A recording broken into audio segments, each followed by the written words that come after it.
นหมดทุกข์ในใจหมดอารมณ์ที่มีก็เฮาสองคนบอกเข้าใจกันยิ่งนานวันยิ่งจะเศร้าหยุดใจเลยให้มันดีกว่าก่อนเฮาจะเจ็บซ้ำเติม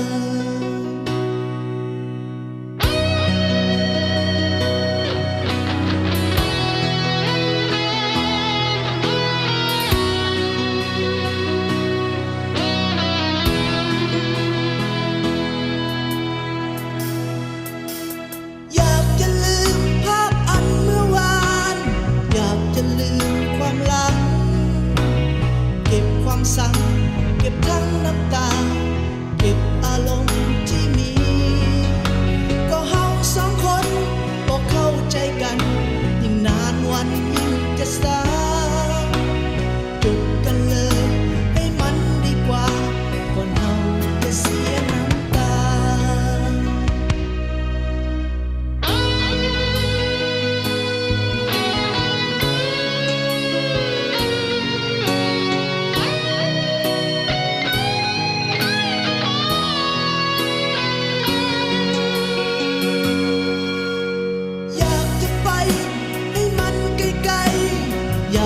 ไปให้พ้นหมดกังวลหมดทุกข์ในใจหมดอารมณ์ที่มีก็เฮาสองคน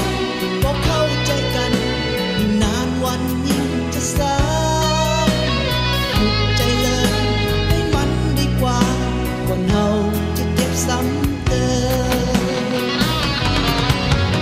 อยากจะลืมภาพอันเมื่อวานอยากจะลืมความหลังเก็บความสั่งเก็บทั้งน้ำตาเก็บอารมณ์ที่มีก็เฮาสองคนบอกเข้าใจกันยิ่งนานวันยิ่งจะเศร้าจบกันเลยให้มันดีกว่าก่อนเฮาจะเสียน้ำ